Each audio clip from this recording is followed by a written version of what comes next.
what the U.S. did, as soon as the Aristide government came in, it was a big surprise, remember. Nobody expected that election. The U.S. had a candidate. He was a World Bank official. They figured he'll sweep over everything because he had all the resources and all the rich people backed him, and as far as they knew, there was nothing else. You know, who pays attention to what's going on in the slums? So they figured he'll be a walkover like everything else. And to their amazement, there was this vibrant, lively civil society out there which managed to get a presidential candidate in. Incidentally, they weren't organized enough and rich enough to get parliamentary candidates in. So that's why you read the commentary now about how, you know, Aristide is this kind of impossible guy who can't deal with the parliament. Yeah, sure, because the parliament is the old guys who we put in power forever, you know, the rich killers and so on. That's the little subtext. But they did manage to get a presidential candidate in. So the U.S. began at once trying to undermine him. At once. Then wait a minute. Like there's been a lot of, the U.S. has a picture of what Haiti ought to be. It ought to be basically an export platform for, you know, assembly plants using super cheap labor. And there's been a whole project about this. USAID had been pouring money in for that. And they called it an economic miracle, and it was. I mean, wages went down about 50% and profits went up about as fast. That's what an economic miracle is. This was all blocked by this election. So USAID did continue, but it was stopped. They stopped any aid for investment. Any constructive aid stopped because they weren't going to make any profit out of it. The aid simply went to the business community to enable them to set up counterforces to the popular movement. The National Endowment for Democracy, which is a bipartisan thing, went in, and any reader of Orwell knows what a National Endowment for Democracy is going to be, and it is. They moved in to try to set up alternative things that would weaken the executive, you know, so alternative groups that would try to undercut the popular organizations. And by one of those strange coincidences, these groups are exactly the ones that survived the coup, while the others were destroyed, and they then filled the offices after the coup. The 7 months that Aristide was in office were very frightening. I mean, not only was it a popular movement that pushed him in, but he was also being extremely successful. I mean, even successful by conservative World Bank standards. So like the Inter-American Development Bank, you know, which is not a radical outfit, was writing very positive reports of cutting down the bureaucracy and, you know, getting rid of corruption and starting a functioning economy again and so on. And that's even worse because he started getting international funding, which means the place might fall out of U.S. control, which is totally unacceptable. So this guy obviously had to go, really bad news. And the only question was how. Okay, there was the coup. Right after the coup, as I mentioned, the U.S. essentially supported. I don't say they planned the coup. Maybe they did or maybe they didn't. But they acted at once to ensure that it stayed in. So they undercut the embargo. I talked about that. Meanwhile, they're sort of standing by while their guys. See, we talk about professionalizing the security forces. Who professionalized them in the first place? You know, they were set up by the United States when we invaded the country before as an army to repress the population. Ever since then, the top officer corps has been trained by the United States, including the guys who are doing the killing right now. Now, they're all trained in Fort Benning and the School of the Americas and so on. In fact, Haitian officers were seen. There's a church group that monitors Fort Benning, School of the Americas. And according to them, there have been Haitian officers there as recently as 11 months ago, right in the middle of all the atrocities. So they're going to be professionalized by the same guys who taught them in the first place, and they'll teach them how to do it a little better next time. Aristide wanted the army to be reduced, and the U.S. blocked that. That's been one of the things that held up negotiations. Actually, you can read about that in an article in Foreign Policy, one of the main foreign policy journals by Ian Martin, who was the head of the UN OAS mission, who points out that, you know, what was holding things up was that the U.S. insisted on maintaining the military while the other countries, Canada and France and so on, were trying to support Aristide's effort to cut it back. And the army leaders wanted the United States to take control because they trusted the United States to work for their interests. They didn't trust Canada and France and the other guys as much. And that's going to happen. So the army stays in. The economy is going to be driven away from the populist reforms, back towards, you know, the pre-1990 system. Aristide may be allowed in for cosmetic reasons.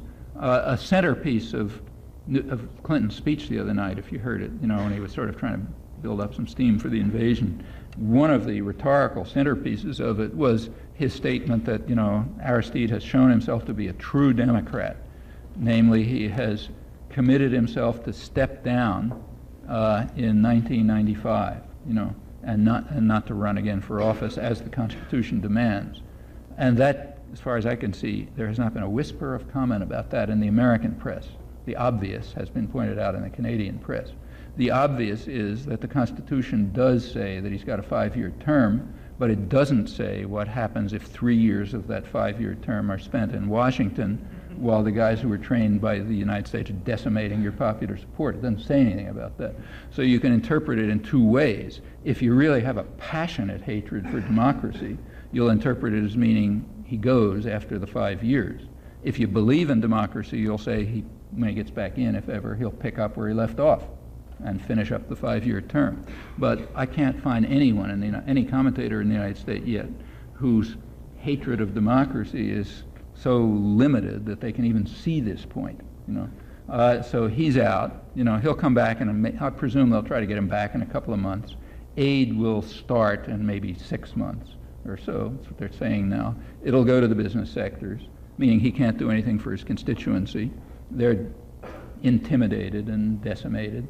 Then you'll be able to run. Then he's going to leave very quickly. You can then run a free election, and we have a lot of experience with that.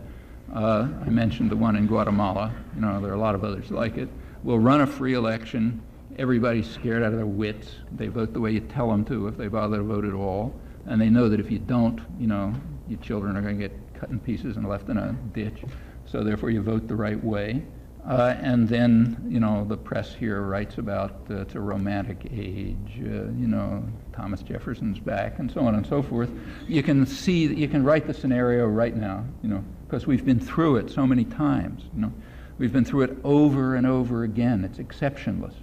Occasionally something goes wrong, like there actually is a free election by mistake, like in Haiti, and then you quickly act to make sure that's not going to happen again. That's history. It's got nothing to do with the Cold War. It went on before the Cold War. It's going on after the Cold War. The only effect of the Cold War is to change the pretexts, so you shift the rhetoric around a little. And it happens for very good reasons. That's what's been happening in Haiti, and I think there's every reason to think that's what's going to happen if we let it happen. We don't have to agree to this. It's like it's not laws of nature. These are human decisions made within human institutions. They can change. But they're not going to change any more than we're going to have a health care program or anything else unless there's big popular pressures about it. Otherwise, it's not going to change, because there's no reason why the people who are making decisions should make different decisions. They're making the decisions which maximize their own wealth and power. And it's ridiculous to think that they should make any other decisions. It's like asking a chairman of the board of General Motors to try to lose money. You don't appeal to him to try to cut down profits. That would be ridiculous. There's an institutional, Milton Friedman is right about this. It's his job to maximize profits and market share. There's no point appealing to him to do anything else. That's crazy. If he decides to do anything else, somebody else comes in and does that, because it's an institutional fact. You have to change the institutions, or at least put them under enough pressure so they act in a different way. And that's not simple, but it's possible. It's happened on a lot of things. The invasion was just because, it was getting to the point where the military, first of all, they'd basically done their job. The military was told right at the beginning, don't leave.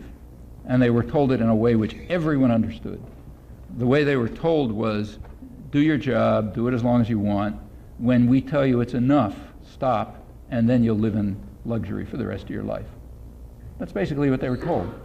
Well, under those conditions, why should they leave? They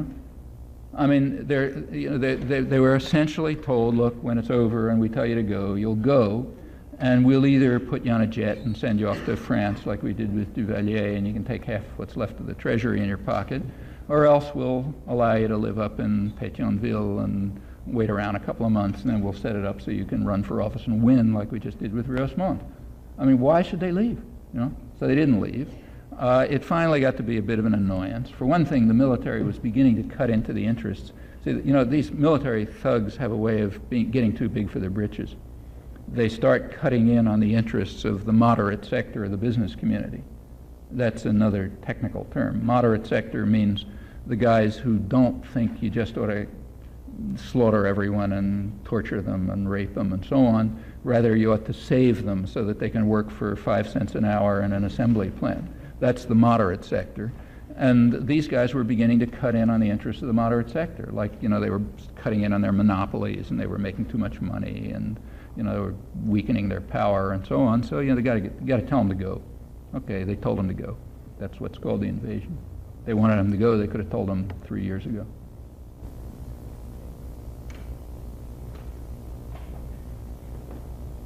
What's your opinion about effects of major organized religions on human rights, economics, and level of education of today's society? Is there a coincidence that most of the left wing support the molested priests, and support the what? Support the priests and church and religious, events. And it's not true. For instance, that most of the fundamentalists are poor people. And this was the second talk of you that I've been witness. I have witnessed, and I intentionally avoiding talking about that for. Did I miss it? Well, I mean, no, I'm not intentionally avoiding it, and it's a very important phenomenon. For example, in Central America in the last, the left, I don't exactly know what the term means, but if the left refers to people who are interested in stuff like freedom and justice and human rights and all that kind of junk, let's mean by that the left. If that's what the left is, they don't have any view about religion, because religion is all over the place, So like religion, take say Haiti, religion is Aristide, and religion is the papal nuncio, who's, the biggest supporter of the coup, I mean, the Vatican's role in this is grotesque. It's not a nation, but it's the only international entity that's even recognized the coup regime. And that's typical, religion's everywhere. You can't make a comment about it. You can't say, what do you think about the Haitian church? You have to ask which Haitian church. The priests and the nuns who are working in the rural areas, and the occasional bishop. Romulus is one bishop. Or do you mean the guys who were put in on a Lateran pact, a pact modeled on Mussolini's pact with the Vatican between Duvalier and the church, which put in big supporters of the Tonton Macoute and the rest of them in power, and are still backed by the Vatican? Which church are you talking about? And the same is true everywhere. In Latin America, for example, where the Catholic Church has been very strong forever, for a long time it was the church of the rich and the powerful. And in the 50s and the 60s, that began to change. And it was a dramatic change. I mean, the bishops' conferences since Medellin and Puebla back in the 60s and 70s, they just, mostly had to do with Pope John XXIII at an official level, but, at a lower level, it just had to do with all kinds of activism that was going on with worker priests and nuns working with the poor and all sorts of stuff. I mean, out of all of this came the thing that's called liberation theology, if you want a name, and that became a major force in the Latin American church. Well, it's not by any means the only force, but it was strong enough so that the U.S. had to go to war with it. We literally went to war with the church. I mean, the war in the 1980s in Central America was very much against the church. Again, that's something that has to be suppressed here, but it's quite obviously true. It was kind of symbolic, just to look at what happened. I mean, the big, monstrous attacks began pretty much, the ones that the U.S. was backing, with the assassination of the Archbishop in El Salvador. And they ended, the biggest one that ended was with the murder of 7 Jesuit intellectuals and a couple other people in November 1989. That's the decade. Starts with the assassination of the Archbishop, ends with the murder of the Jesuit intellectuals, all by our guys. Happened to be Carter in the first place, and who was it? Reagan, I guess, still in the second, or maybe Bush, I forget.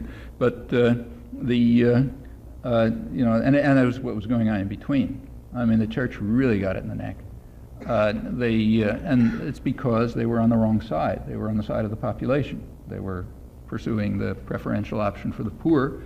So they had to be destroyed like anybody else does who works for poor people. The United States has no special, the U.S. policymakers have no particular attitude about religion any more than the left does. The question is, what religion is doing. And let's say take Islamic fundamentalism. One of the current myths is that the U.S. is supposed to be worried about Islamic fundamentalism. I mean, just take a look at the world and ask yourself how well that holds up. The leading Islamic fundamentalist state in the world is Saudi Arabia. Are we worried about Saudi Arabia? No. Biggest friend. Why? Because the gangsters who run Saudi Arabia are doing their job. Their job is to make sure that to manage the oil wealth in such a way that the profits go to the West and not to the people of the region. And as long as they do that job, they can be as brutal and as religious fanatics and anything else they like. That kind of Islamic fundamentalism is fine. Go to non-state actors, non-state fundamentalists. Well, the most extreme Islamic fundamentalist, I guess, in the world was Gulbuddin Hekmatyar in Afghanistan, who got $6 billion approximately from the U.S. and our Islamic fundamentalist friends in Saudi Arabia through the 80s. He's a mad Islamic fundamentalist, more extreme than anybody can dream of. He's also a major terrorist and narco-trafficker. The U.S. was pouring money at him. He's now tearing the country apart. He's killing thousands or maybe tens of thousands of people. He's destroyed Kabul and so on. Nobody ever reports it because it's our guy. So he's an okay Islamic fundamentalist. I mean, now we don't like him anymore because he's got Stinger missiles and he's probably giving them to all his friends and they'll start shooting down airliners and that sort of thing.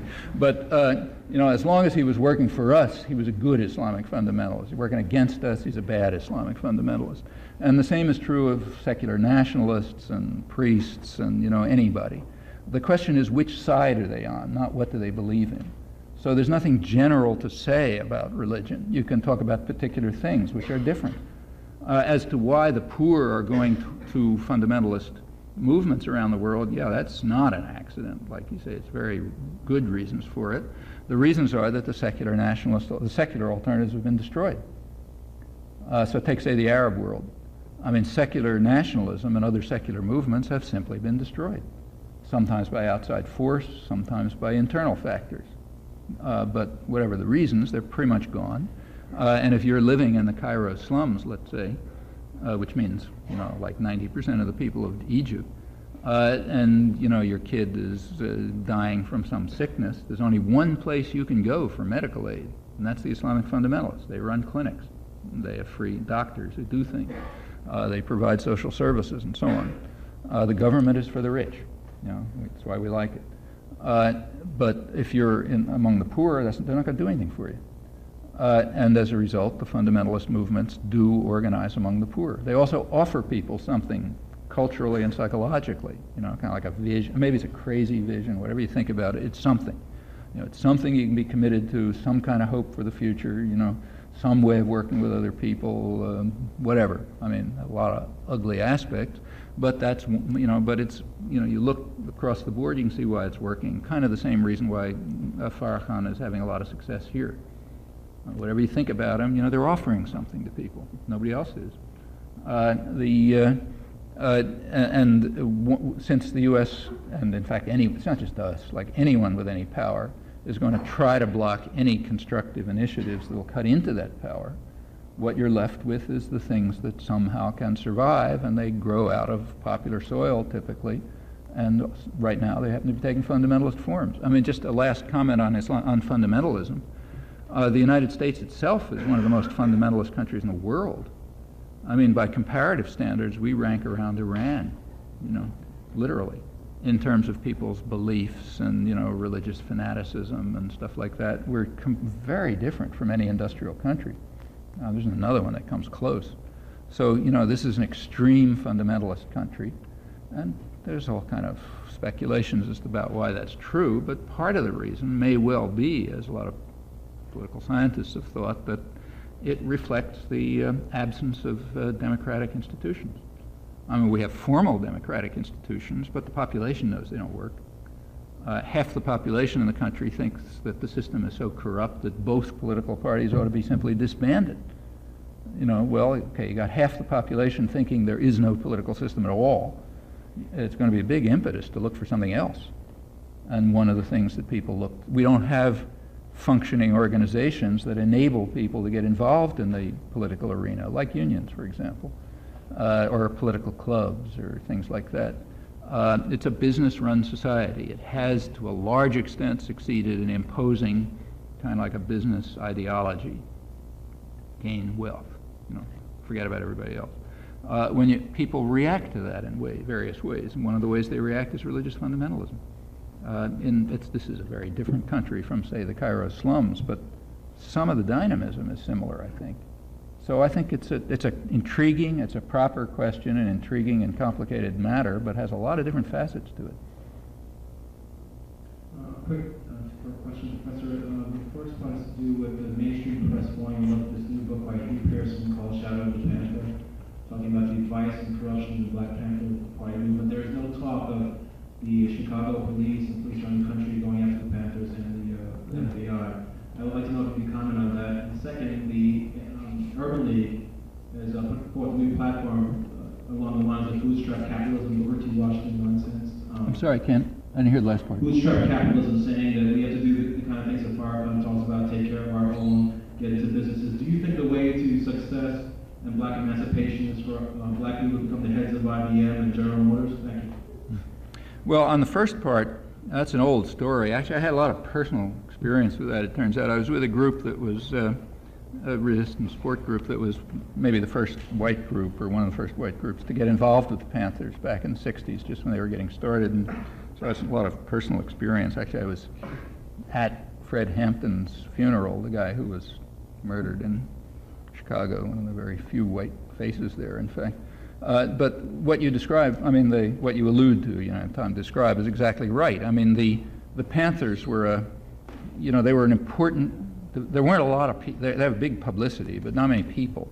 By now, we have a ton of FBI stuff on them, and according to the FBI, there were about 800 members, and they were, the FBI devoted huge resources to destroying them, because these 800 people might actually do something, and the way they went after them was pretty selective. I mean, the Panthers, all you had to do was to just begin to have contacts with them. You could see right off it's a very diverse group. I mean, it involved everything from thugs and criminals who were using this as a kind of rip-off technique to very constructive and serious organizers. If you ask who survived, it's the thugs and criminals. The serious organizers were killed or eliminated in some fashion or other, and the extreme example is Fred Hampton, who you're referring to. I mean, Fred Hampton is a really important case in modern American history. This is a black organizer who the FBI tried to get assassinated very hard. The first way they did it, all the records are out on this. It's completely public. It's been public for 20 years. He was the most constructive and effective Panther organizer in the ghettos. No violence, no drugs, nothing. Just doing much worse things, organizing people. The way they tried to get at him at first was by working through a criminal gang. There was a criminal gang in Chicago ghetto called the Blackstone Rangers. Now, the security forces like the police and FBI, they don't have anything against criminal gangs. That's their part of the technique for controlling the ghetto, so they're okay. And the FBI was all involved with the Rangers, of course.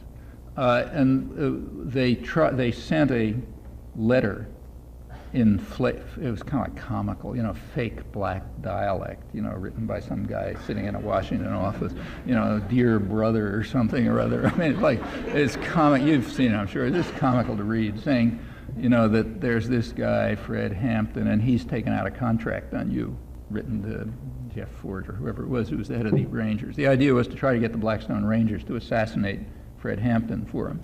Okay, the Rangers and the Panthers were already enough integrated with one another, so first of all, nobody in the black community could have believed this letter for a second, but secondly, they had good relations, and it didn't work. So the next thing the FBI did was simply set up a Gestapo-style assassination, literally. I mean, they managed to get an FBI infiltrator to be the Fred Hampton's main security guy. He and a bunch of other Panthers were living in an apartment. They sent the Chicago police a completely faked claim,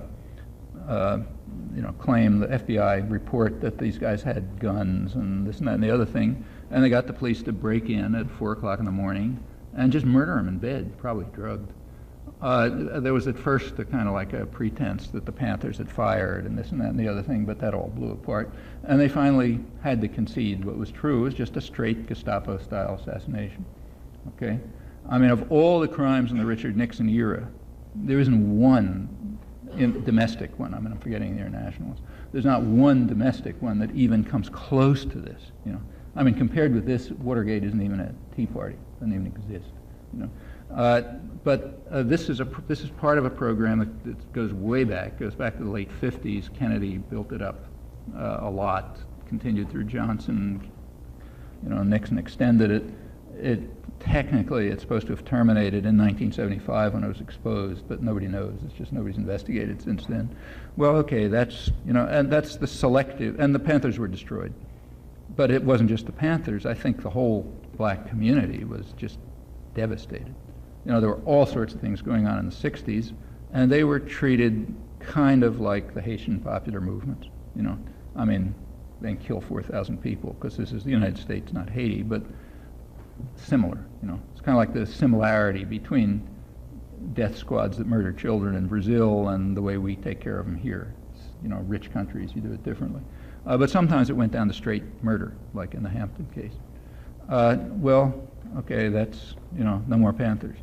There's another part to that question, Jeffrey. Oh, yeah. I don't know. I honestly don't know. I mean, it's extremely hard to think what way there is out of... I mean, it happens that there's a very close correlation between race and class in the United States. I mean, across the board, blacks and Hispanics and so on are worse off. But nevertheless, there is a good correlation. And fundamentally, it's a class issue, and those are tough. You know, it would be no easier to answer the question how white working people can do something about their lives. I mean, it's just a big, you know, it really means that the one-sided class war that's been going on for a long time has to become a two-sided class war. I mean, the business classes have never had any illusion about this. They are very class conscious. They have always understood that they're involved in a very tough and brutal class war. And they've succeeded in demolishing the opposition, you know, scattering them. And if that goes on, they'll win. Simple as that. I don't think that you can get black capitalism to compete with IBM. That's outlandish. There aren't any resources there. But exactly the way to change this, I don't think it can be done within the black community any more than Mexican workers can resist transnationals. Together with U.S. workers, they can probably do something, but not alone. And together with the rest of, you know, the big majority of the American population that's being ground down, the black sector, which has special problems of its own, can do something. But alone, I don't think there's much they can do. So I don't see any real answers in that narrow framework. I mean, it takes the kind of solidarity that crosses ethnic lines. Actually, that's something that the union movement did have. So you go back, say, 100 years, and the ethnic hostilities within the white community were not, you know, often even more rabid than the hatred of blacks. Like, you know, the hatred for what they called Huns, which meant almost anybody from Eastern Europe, in white working class areas was grotesque, you know, or Irish, let's say. You know, they treat them just like, you know, worst possible. Like, take, say, just to give you one example, a gynecological surgery was developed in the 19th century by very respected doctors. You know, you'll see their pictures up in the medical school. And the way they managed to do it was because they had people to work on, namely Irish indigent women and slaves, black women, slaves. And they treated them the same way. They'd take somebody and do 30 experiments in a row on them until they were torn to shreds and so on. You know, kind of like Mangala, basically. And they didn't make much of a difference, as far as I can see, between Irish women and black women. You know, the one was technically white. And the reason is these are basically class issues. Well, how did, you know, if you look at the, let's say, labor history, I mean, look at the Homestead strike, the big strike in 1892 when steel workers essentially took over a town and kind of ran the industry and so on, or finally smashed up by the army. That is the first time that it overcame the ethnic hostilities. There wasn't any more beating up on the Huns, because they were now part of it. They were all part of it. And that's happened in union organizing, and it's happened throughout the years. It happened in the formation of the CIO, It's happened in other activities where people were really working on something together, and they saw that their real interests were basically common. But outside of that, you can't do it, as far as I know. I don't want to blindside you with this next question. I want to ask you first if you've read the book Cruelty and Silence. Which one? Cruelty and Silence. By Makia? Yeah, I know the book. Well, since you've read it, would you like to respond to some of the criticisms of yourself? That's extremely easy. They're complete fabrications. And furthermore, they're conscious fabrications, and furthermore, they've been exposed. If you want, I don't even have to tell you, because it's in print. The book has been exposed as pure fraud. I know the guy. He's an old Trotskyite who sort of shifted sides at some stage and figuring out a new way of puffing up his reputation. He's actually a guy who is quite wealthy because he made a lot of money working for Saddam Hussein, as he concedes, incidentally. He was part of an architectural firm in London which was building monuments for Saddam Hussein and so on. Now he's trying to be the good Arab, the kind of Arab who will say everything's the fault of the Arabs. I mean, every oppressed community offers such people. Like, you can find blacks who say, look, it's all the fault of the blacks. Okay, they're honored and they get professorships and this and that. And Makia, it's obvious why. And nobody cares whether they tell the truth or whether they're lying or whatever. They just have a useful social function. And we just need people now who says, look, the problem with the third world is their bad culture and, their bad genes and so on. And if you can get one of those guys to come up and do it, then, it's marvelous. Everybody loves him. Makia is not a fool, and he understands this, and he knows that he can write as many lies as he likes, and they'll be exposed in some scholarly journal or something, but it's not going to have any effect. And that's the book. So, for example, the worst lies are not about me. I play a marginal role. His worst lies are about Arab writers. The main thrust of the book, if you don't know the book, is that, the big problem in the Arab world is that all the Arab intellectuals love Saddam Hussein, and, they never criticize themselves, and they're always, and so on and so forth. It's their fault, not your fault. Like, you rich white guys, you didn't do anything, don't worry about it. And he goes after Arab writers. Well, who knows what some Egyptian writer has written, because it's in Arabic. All right, turns out he's just flat out lying. There's a good review of this in the Professional Journal of the Middle Eastern Society, the Middle East Journal, in which the guy who knows Arabic just goes through the writings of the people he's referring to, and he is simply lying about them. And it's not just that he's lying. These people are not like him. They're courageous people. These are people who are fighting against oppression and tyranny in their own countries, where they can be sent off to jail or killed and so on. They're not sitting in Cambridge, They're not sitting in London making money by building monuments to Saddam Hussein. They're not sitting in Cambridge, having fun. These are people who are actually fighting oppression. And to lie about them, and claim that they're the guys who are responsible for it, that's a level of degradation that not many people reach. With regard to me, it's a marginal issue. He knows, look, he's a smart guy. He knows who the official targets are. There's a certain number of people you can tell any lie you like about, because everybody hates them. Everybody rich hates them. Everybody powerful and privileged and rich hates them, so you can tell as many lies as you like. That's understood. And he understands it. He's not a fool. So he has alleged quotes from me. If you want to look at what actually happened, there's a review by, a couple of reviews I can tell you, which just went through it. They're perfectly obvious lies. Just take a look at his footnotes. Is there anything footnoted? No, there isn't. There's a footnote to a talk, a transcript of to a talk that he claims he heard. There's nothing footnoted that you can look up. Well, all right, the transcript of that talk happens to have been published.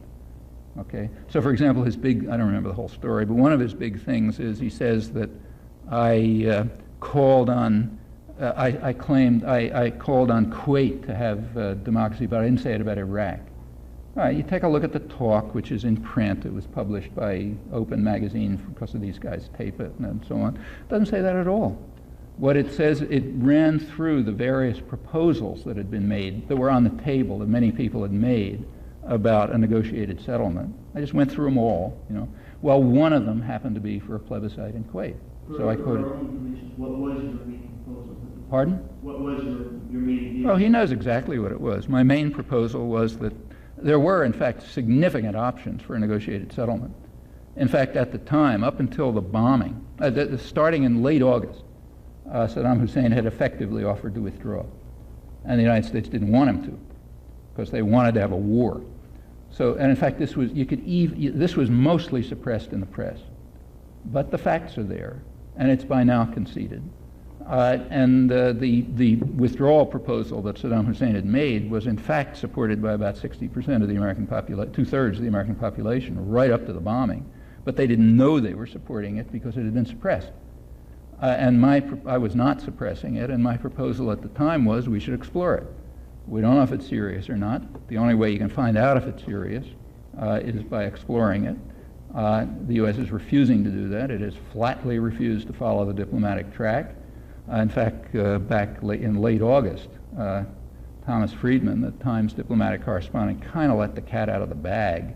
What he said is that correctly that the U.S. wants to block the diplomatic track. He's quoting, somebody from the State Department, because if they pursue the diplomatic track, there might be a political settlement with basically back to the previous status quo, and the U.S. doesn't want that, because we want to show that we can win by force. Very important to show that you've got the guys with the guns are going to win by force. And my view was we should take that, we should pursue that option, and Kanan Makia knows it.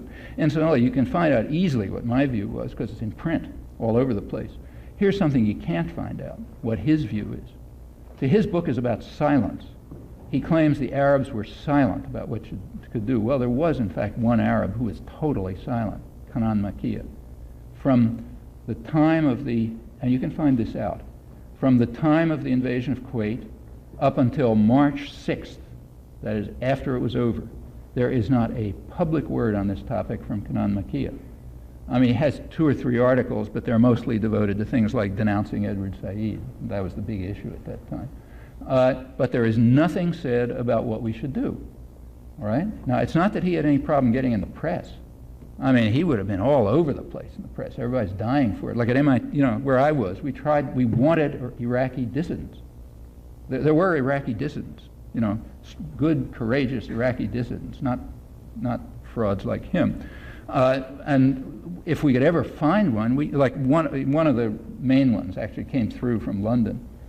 I put him on, I got him on the radio. I put him right on teaching at MIT that day. We didn't get Kanan Makia on the teaching because he wouldn't open his mouth. He's too busy attacking other people for being silent. Now, why didn't he open his mouth? Good reason. Everybody knows it. The reason is because if he came out against the war, he would have lost his new friends, the rich guys who were paying for him. If he came out for the war, he would have lost the last shreds of credibility he has in the Iraqi dissident community. So what he did was shut up. In fact, the only place you can find out anything about what the Iraqi dissidents were saying is in stuff I wrote, not in stuff he wrote, because he didn't write anything, nor did he give any public talks. He was busy going around back corridors spreading gossip about people.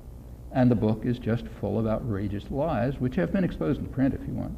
But it makes no difference, They're useful lies, so therefore they stand. However, wasn't he an Iraqi citizen at the time? Yes. And Well, he was writing under a pseudonym also. Look, the pseudonym was a joke. First of all, then he lived in Cambridge. Everybody knew who he was. It was a joke. Actually, he wrote under several pseudonyms. Everyone knew who he was, I mean, it would have taken Iraqi intelligence about 30 seconds to figure out who he was if they didn't know. The pseudonym is part of the game by which you pretend to be threatened, Looks really exciting if you're writing under a pseudonym. Oh my God, these guys are trying to get me. Meanwhile, he's head of an architectural firm which is working for Saddam Hussein, and everyone knew who he was. It's like a comic strip. I mean, up until the early 80s, he was a kind of a militant Trotskyite, and then he shifted. If you're interested, there is stuff in the professional literature which exposes all of this. But it's irrelevant, it's kind of irrelevant. It's sort of like exposing the lies of some commissar in Stalinist Russia. What's the use? I mean, they're performing their function. It doesn't matter whether they're lies or not. And as I say, the stuff he said about me is so insignificant, I wouldn't even bother responding. The bad stuff is what he said about people who are really, courageously struggling against oppression in tough conditions. To lie about them and claim they're being silent and they're conforming, that is, that's a lot worse than telling lies about me and Edward Said.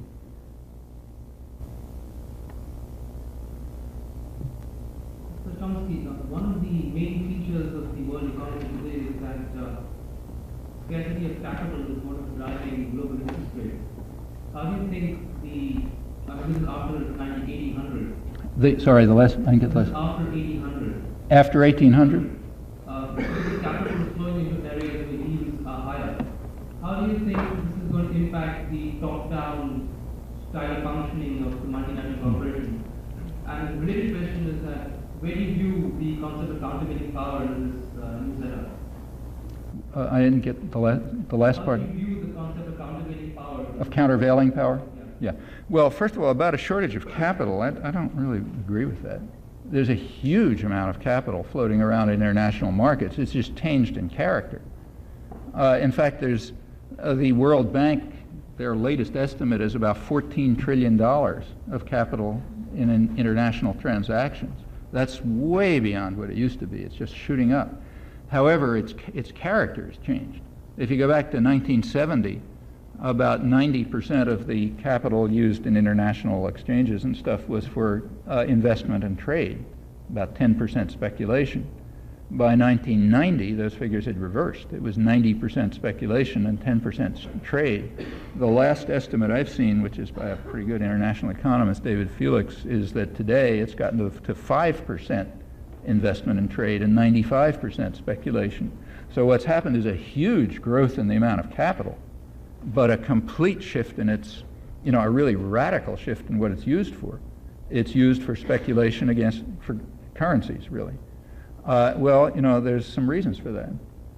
The reason, there are a lot of reasons. One major reason is that in the early 1970s, the U.S. dismantled the Bretton Woods system. The Bretton Woods system, which was set up after the Second World War, was a system for regulation of international finance.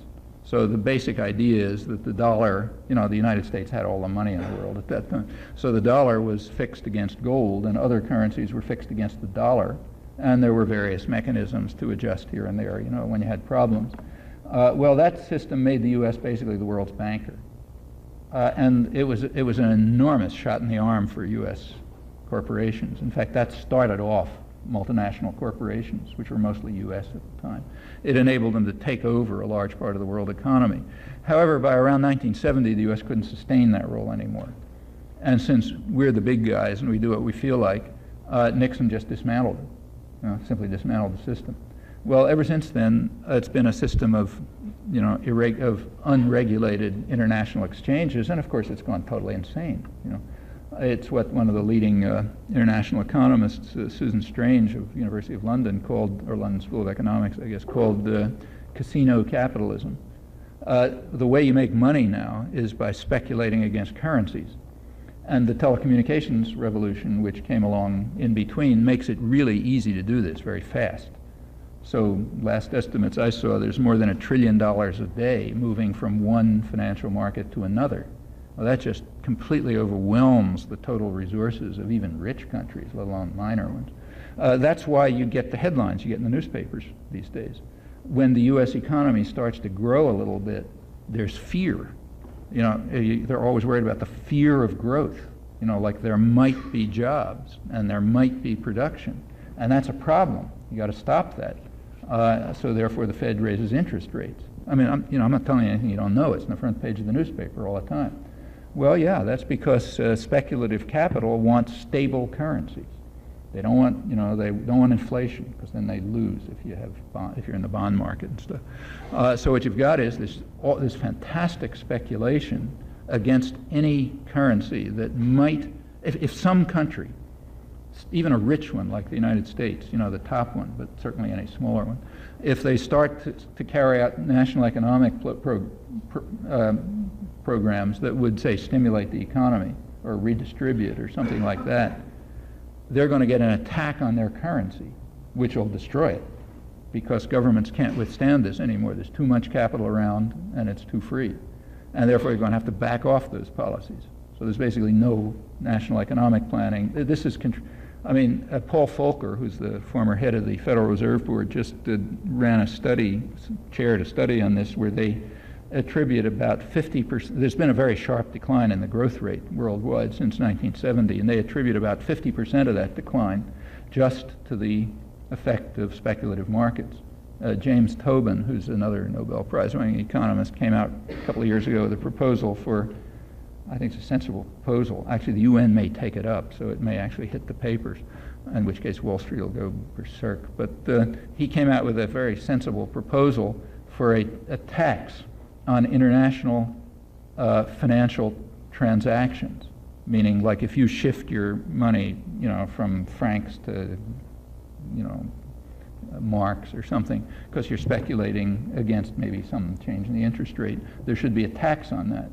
And that would have the effect of slowing down financial markets and tending to make it more attractive to use funds for investment and trade, things that do something. And maybe that would have it's going to be really hard to get that through, because you've got huge financial power now which is blocking it. But I think that's what's going on. I don't think it's a shortage of capital by any means. It's just a complete shift in the composition of it and what it's doing, very radical shift. There's a lot of work on this, incidentally, and it's a big problem. I didn't mention it in my talk because there wasn't time, but that's one of the major factors that's changed the world economy radically. There was a last part which I forgot. Countervailing power? Well, that's what I ended up saying. Countervailing power has to be popular power. That's what unions were. That's what Chapless Mexico is. That's what popular organizations in Haiti are. That's countervailing power. If it reaches a sufficient scale, it'll make a difference. Doesn't reach a sufficient scale, it won't make a difference. There isn't going to be any other countervailing power. Nor has there ever been in the past. It's the way history works. I've heard actually that there were quite a few white faces at Fred Hampton's funeral, but I think yours was perhaps one of the few that were not FBI and police. At the what? FBI or police. Yeah, there were some FBI and police, right? I agree. I was putting that aside. I don't. Were you at the funeral? No, you're too young. Sorry. In my former life. Yeah. Actually, there were very few. It was pretty dramatic. I think there were maybe a dozen, and probably 1,000 people. In the tradition of dissident ambition, I'd like to ask you about what the effectiveness of tonight's discussion. And before I go on, I'd like to say that it is my generation's responsibility in terms of how much we choose to participate in shaping our own future and the future of newer generations. Yeah. Well, your second comment answers your first question. Yeah, that's it. I spend. We have to learn from somebody, therefore. Yeah. Okay. Look, I spend an enormous amount of time doing things like giving talks all over the place. But this is what I'd like to talk about. This talk. Pardon? I would like to talk about this talk. So what's the effect? Well, the effect. Can you let me just ask the question first? Yeah. Oh, sorry. I thought you'd answer. I'm not laying responsibility on you per se. I'd Yeah. like your comments about just the culture from American universities these days. I found it disturbing that at some of the most deadly points that you made, people laugh. And perhaps you find your style of dry wit more effective. However, I can tell you from the other end, no one is laughing. My family members, and along with the rest of my country, died under American bombs. So I cannot find any humor in it to laugh at the correlation between Western aid and torture. Yeah, I don't think it's funny either.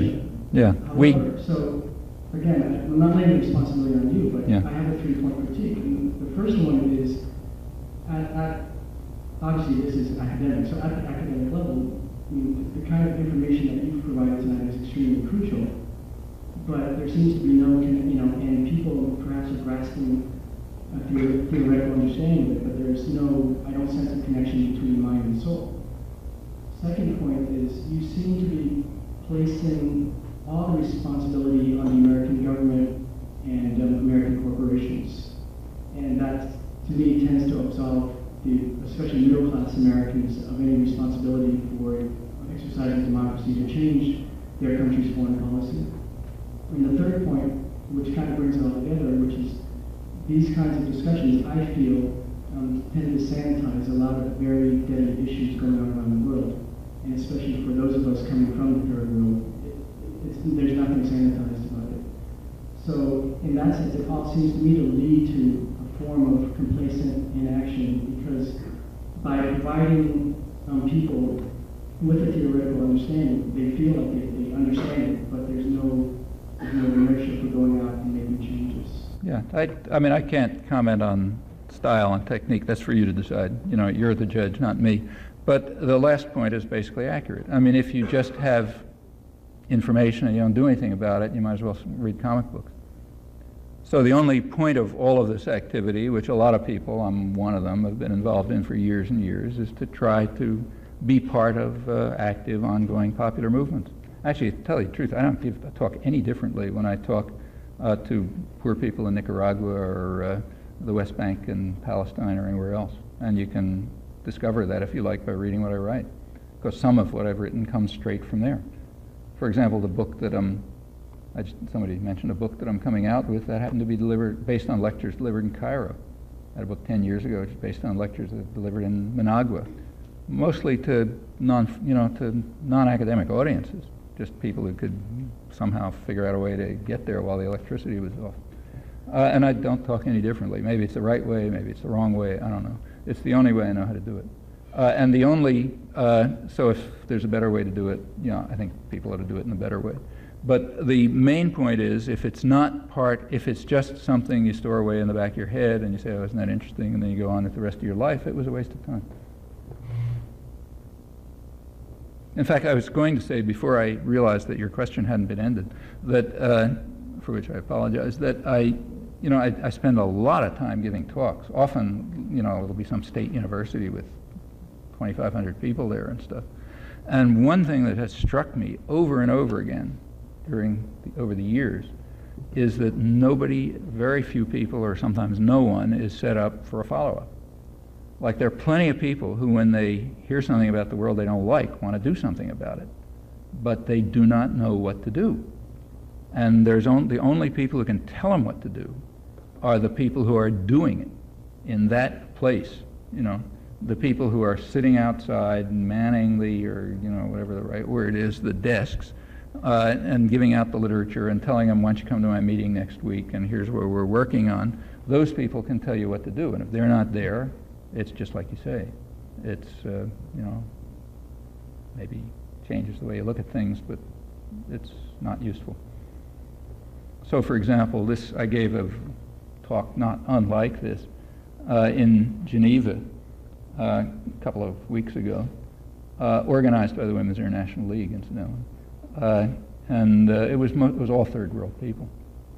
It's third world people involved, mostly exiles and so on. Same kind of talk, and it's basic. And they were asking the same kind of questions. What do we do about it? And there's always the same answer. You have to decide what to do about it. And if there aren't efforts to really follow it up, and they always have to be local because there's no other way to do it, then yes, you're exactly right. It's mostly a waste of all of our time.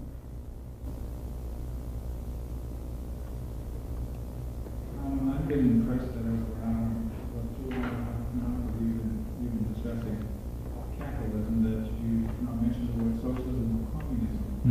And I'm sure that you're aware of the magazine Dissent and Eugene Geneviese's article about the crimes of communism. Could you make some comment as to where he fits in these days? Genovese? Yes, and the left, and how...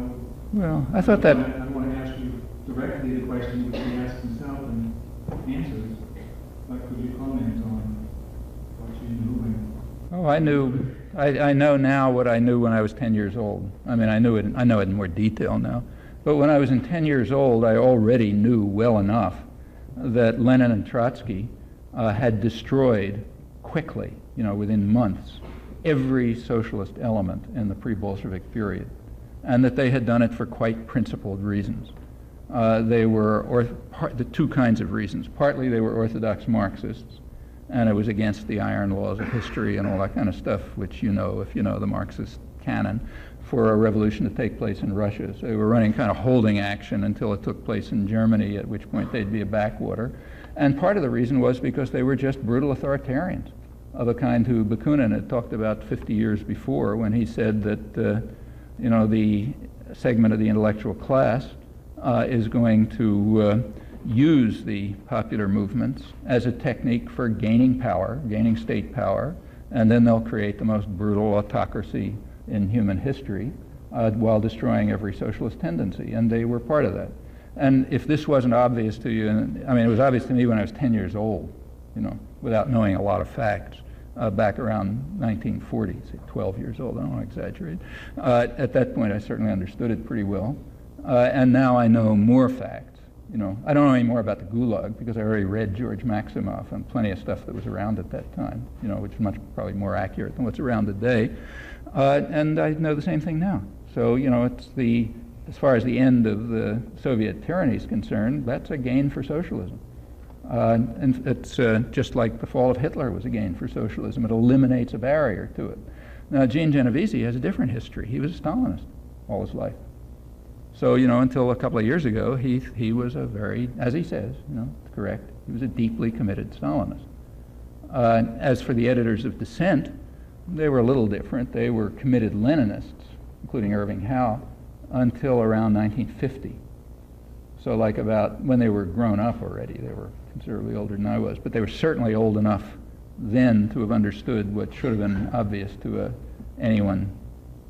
Actually, it should have been obvious in 1920, but I wasn't around then. And it was obvious to people in 1920. It was obvious to Bertrand Russell.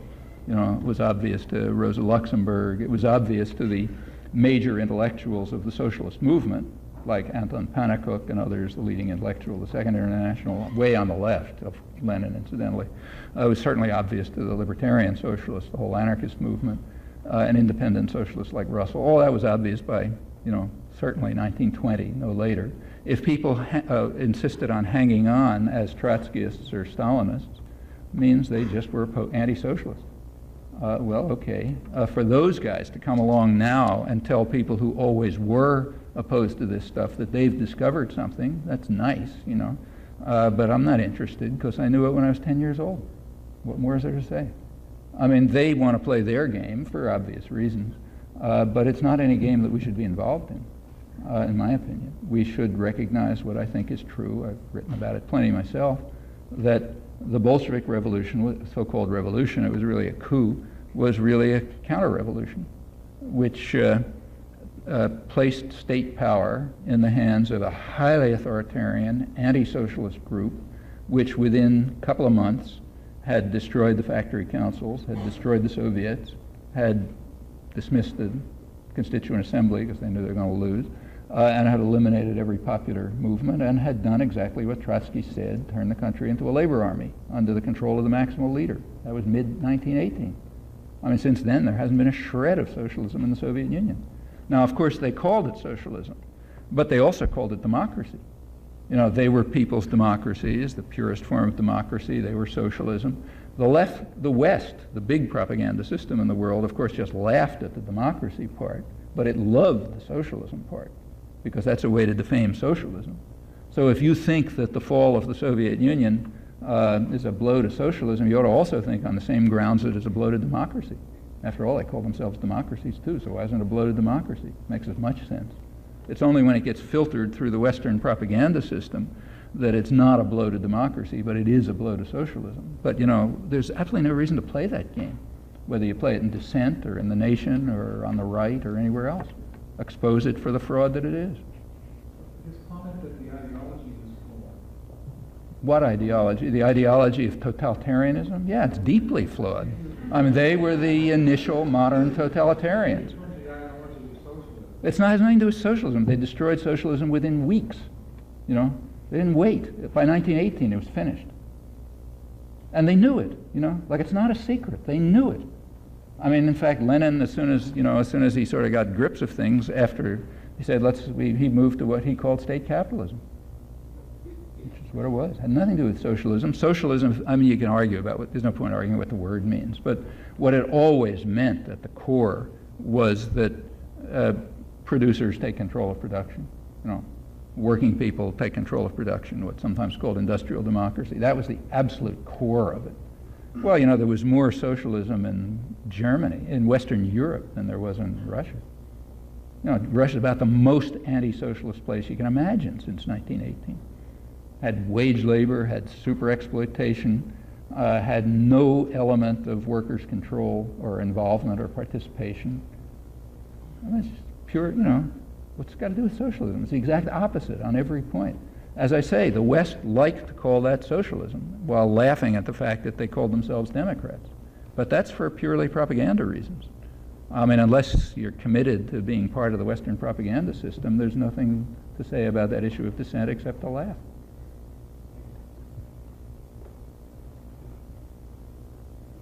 And let me stress again that these guys who are now praising, you know, half of the articles in there praise themselves, and the people who were praising themselves were Leninists up until 1950.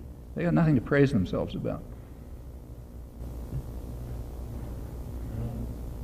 Before he was brought into the government, Reich was writing articles of deploring the two-tier society that we're developing, and Bruce Babbitt was talking from environmental protection business. And it seems the way to silence the writer's critics is to bring them into the family. I was wondering if you have ever had any feelers from the political... if I ever had any what? Any feelers? Feelers? To join the establishment, shall we say. There have been a couple of really freaky, far-out parties that have occasionally asked me to run for vice president or something, but no, I don't. But didn't Jerry Brown recruit your advice when he ran? Well, you know, we spoke on the telephone, yeah. But he was one of the few candidates. Yeah, I mean, we had long talks about lots of things, sure. I mean, I'm perfectly happy to say what I think to anyone. I say exactly the same. I mean, what I say here is exactly what I say to everybody. You know, I mean, it doesn't really change much. So if somebody wants to ask, I mean, I've given talks at the State Department. You know, I was invited about 7 or 8 years ago, I guess. There's a thing at the State Department called the Open Forum, which, as you can guess, means the closed forum. You know? But it's open in the sense that outside speakers are allowed in, you know, to talk to the inside people. And there was a guy, actually happened to be black, and he also happened to get fired soon after. I don't know if this is correlated, but he was running the Open Forum for a while, and he invited me down to give a talk about U.S. policy in Central America. Well, I couldn't turn that one down. This is right at the peak of the worst atrocities and everything else. So I went, naturally, and I gave a talk which is virtually the same as the kind that a bunch of you have, you know, that you've taped and that other people have heard and so on. I mean, it was a little different because in order to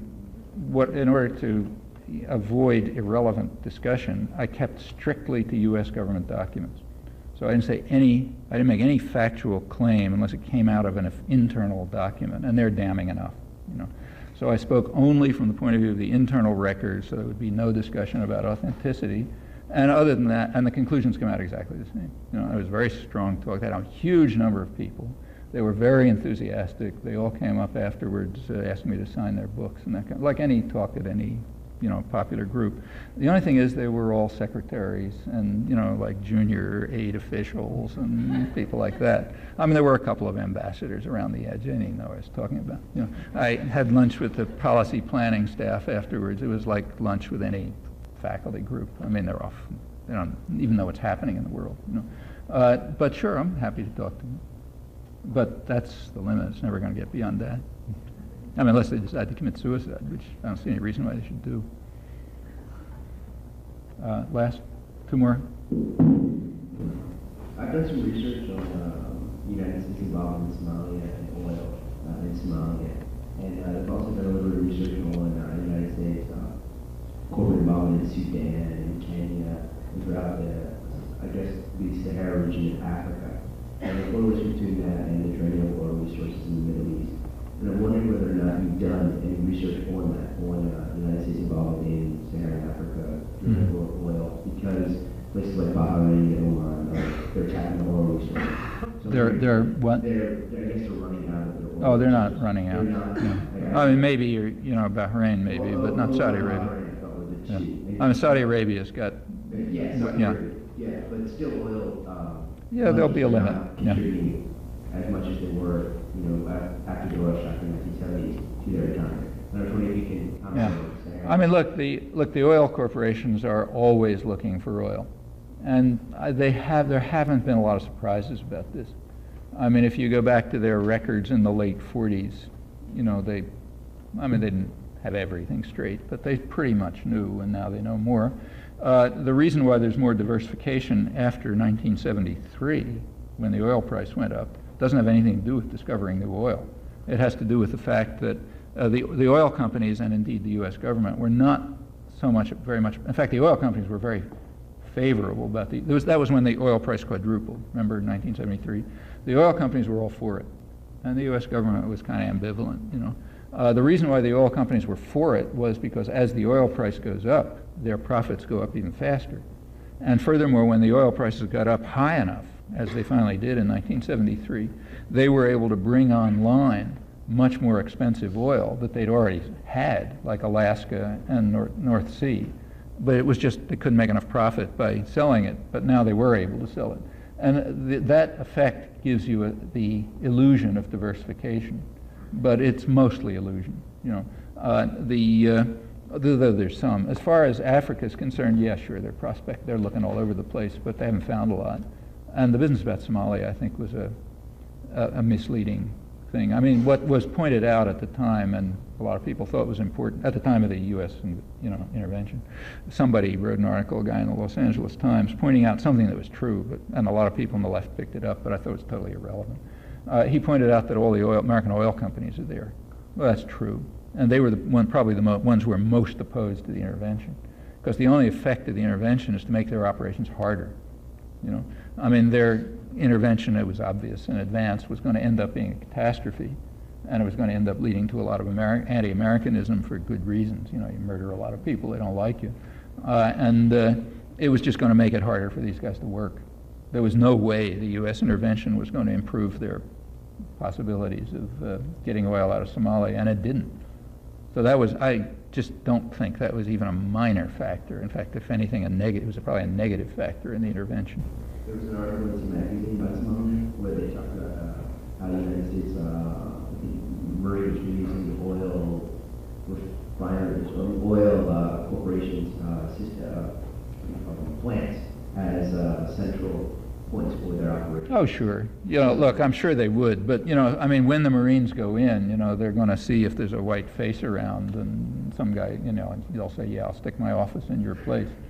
I mean, yeah, look, wouldn't you do it? I mean, you would do it too, so would I, if we were playing that game. But I just don't think that means anything. I mean, the net effect of this stuff was probably to harm the operations of the oil companies. I mean, we'll know better 30 years from now when there's documents around, but it just doesn't look plausible. I mean, and yes, but the first thing you said is true. Sure, they're looking for oil all over the world. I mean, actually, there are big sources available now. For one thing, the biggest resource still is essentially the Arabian Peninsula, but there's a huge amount of oil in the former Soviet Union, which nobody's tried to get much yet, mainly because it's too expensive. So there's apparently real technical problems in getting oil from, say, Siberia. You got to worry about permafrost, and it's expensive. So they'll only go for those sources of oil when the cheap ones are running out.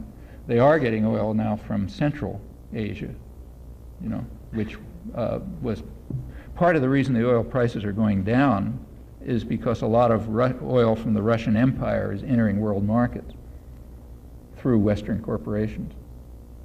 But I think that dwarfs anything that's known from Africa, as far as I'm aware. Last comment.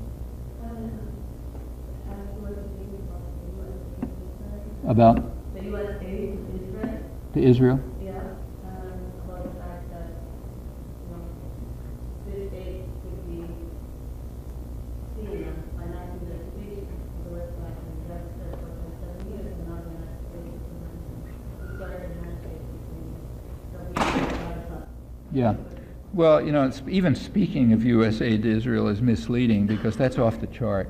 So I think we shouldn't consider that aid. That's a special category. I mean, it's as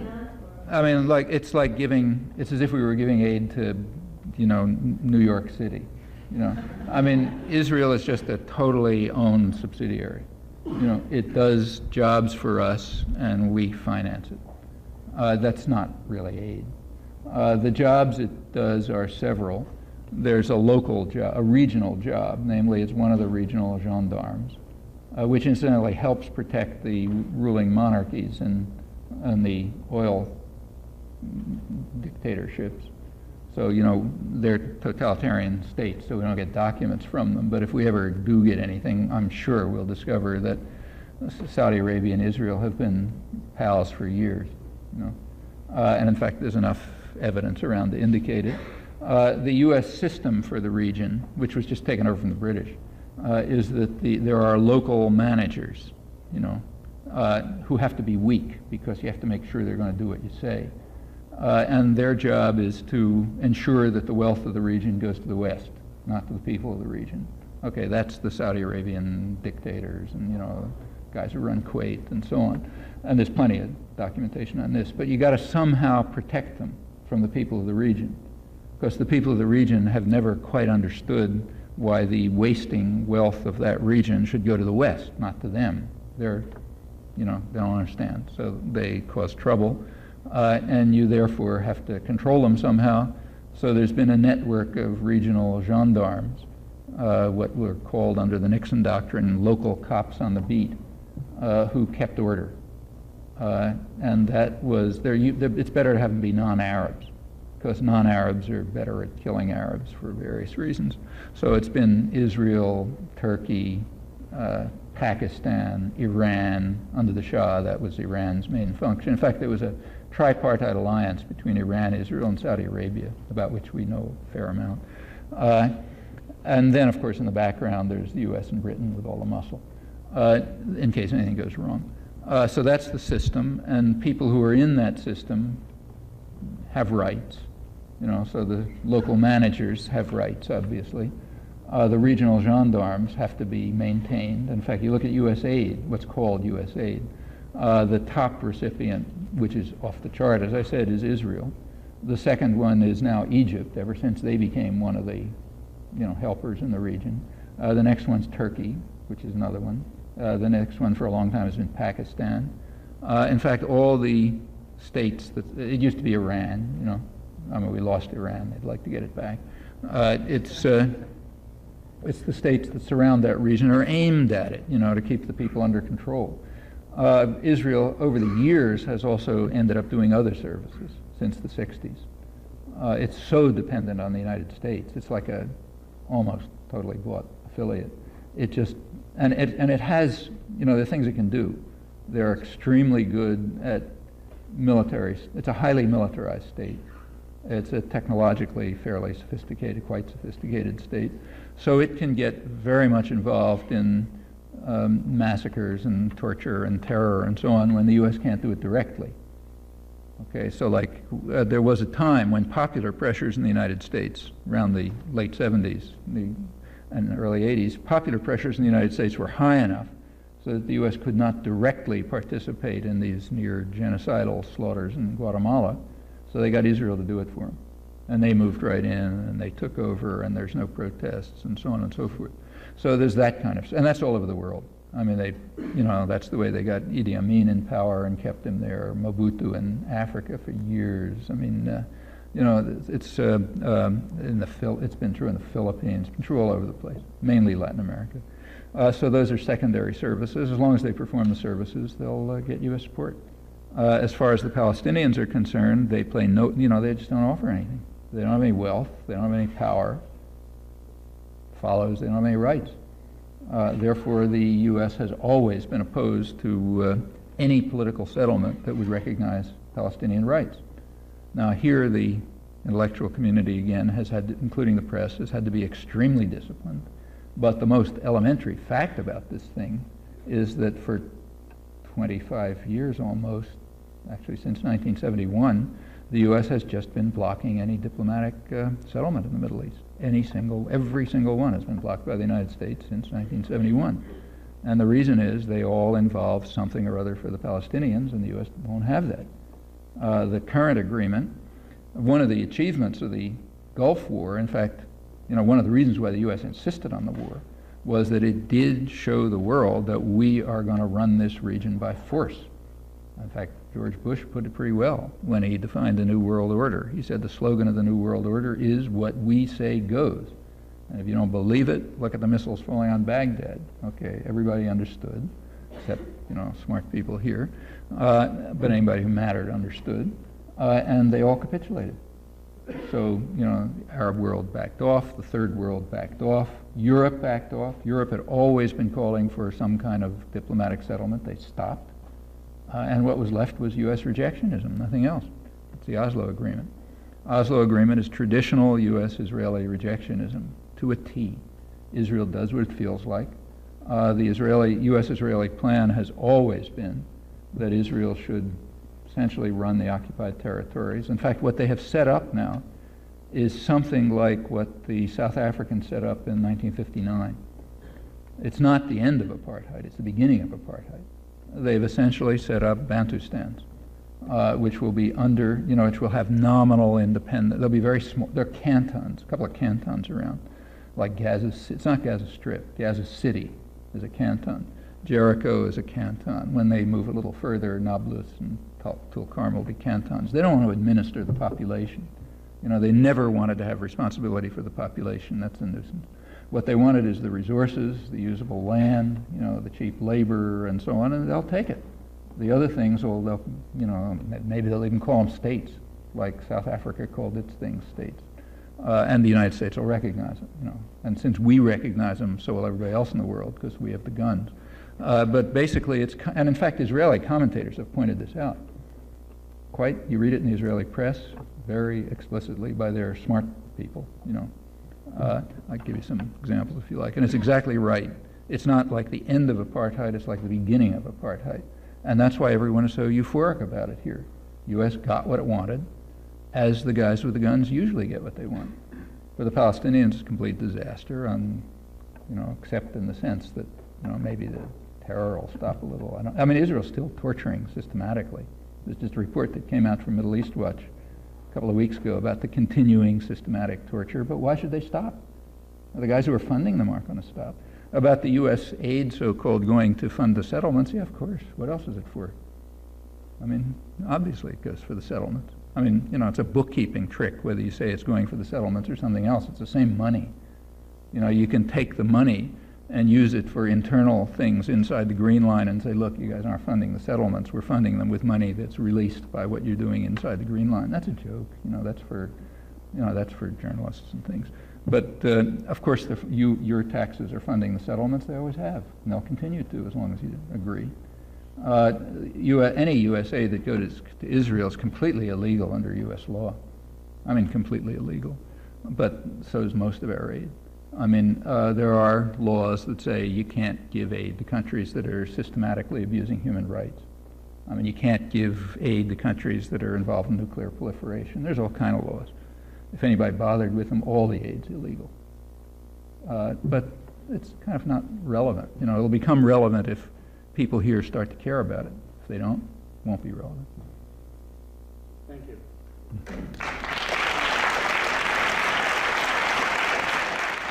They'll try to get him back in a couple of months. Aid will start in maybe 6 months or so. That's what they're saying now. It'll go to the business sectors, meaning he can't do anything for his constituency. They're intimidated and decimated. Then you'll be able to then he's going to leave very quickly. You can then run a free election, and we have a lot of experience with that. I mentioned the one in Guatemala. There are a lot of others like it. We'll run a free election.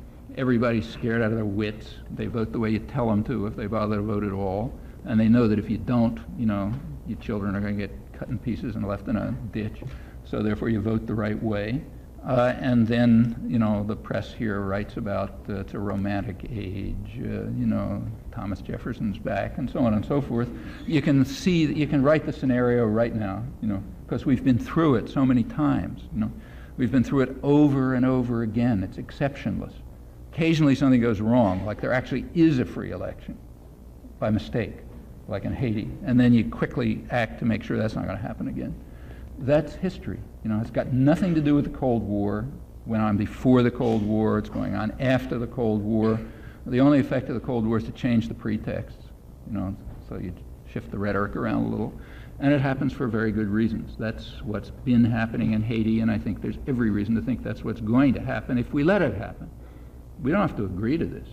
It's like it's not laws of nature. These are human decisions made within human institutions. They can change. Maybe they did or maybe they didn't, but they acted at once to ensure that it stayed in. So they undercut the embargo. I talked about that. Meanwhile, they're sort of standing by while their guys, we talk about professionalizing the security forces. Who professionalized them in the first place? They were set up by the United States when we invaded the country before as an army to repress the population. Ever since then, the top officer corps has been trained by the United States, including the guys who are doing the killing right now. They're all trained in Fort Benning and the School of the Americas and so on. In fact, Haitian officers were seen. There's a church group that monitors Fort Benning, School of the Americas. And according to them, there have been Haitian officers there as recently as 11 months ago, right in the middle of all the atrocities. So they're going to be professionalized by the same guys who taught them in the first place, and they'll teach them how to do it a little better next time. Aristide wanted the army to be reduced, and the U.S. blocked that. That's been one of the things that held up negotiations. Actually, you can read about that in an article in Foreign Policy, one of the main foreign policy journals, by Ian Martin, who was the head of the UN OAS mission, who points out that what was holding things up was that the U.S. insisted on maintaining the military while the other countries, Canada and France and so on, were trying to support Aristide's effort to cut it back. And the army leaders wanted the United States to take control because they trusted the United States to work for their interests. They didn't trust Canada and France and the other guys as much. And that's going to happen. So the army stays in, but it was stopped. They stopped any aid for investment. Any constructive aid stopped because they weren't going to make any profit out of it. The aid simply went to the business community to enable them to set up counterforces to the popular movement. The National Endowment for Democracy, which is a bipartisan thing, went in, and any reader of Orwell knows what a National Endowment for Democracy is going to be, and it is. They moved in to try to set up alternative things that would weaken the executive, so alternative groups that would try to undercut the popular organizations. And by one of those strange coincidences, these groups are exactly the ones that survived the coup, while the others were destroyed, and they then filled the offices after the coup. The 7 months that Aristide was in office were very frightening. I mean, not only was it a popular movement that pushed him in, but he was also being extremely successful. I mean, even successful by conservative World Bank standards. So like the Inter-American Development Bank, which is not a radical outfit, was writing very positive reports of cutting down the bureaucracy and getting rid of corruption and starting a functioning economy again and so on. And that's even worse because he started getting international funding, which means the place might fall out of U.S. control, which is totally unacceptable. So this guy obviously had to go, really bad news. And the only question was how. Okay, there was the coup. Right after the coup, as I mentioned, the U.S. essentially supported. I don't say they planned the coup. What the U.S. did, as soon as the Aristide government came in, it was a big surprise, remember. Nobody expected that election. The U.S. had a candidate. He was a World Bank official.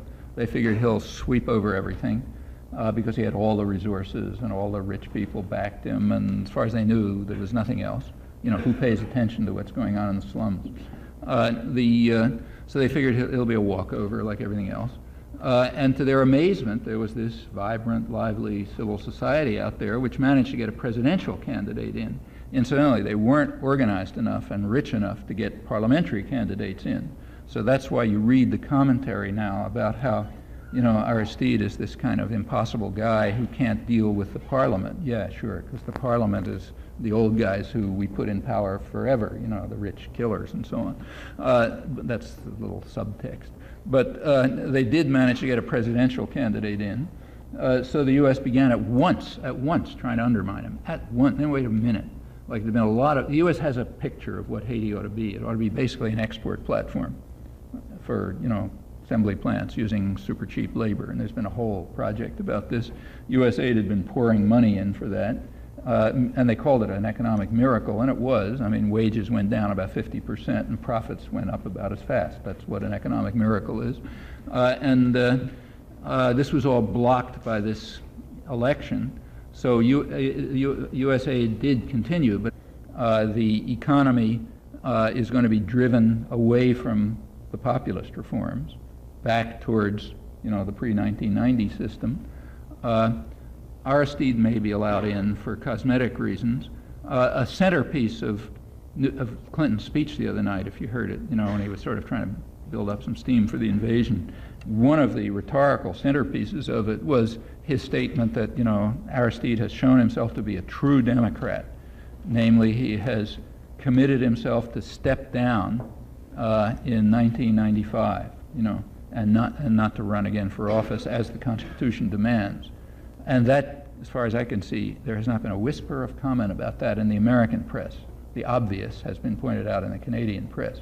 The obvious is that the Constitution does say that he's got a 5-year term, but it doesn't say what happens if 3 years of that 5-year term are spent in Washington while the guys who were trained by the United States are decimating your popular support. It doesn't say anything about that.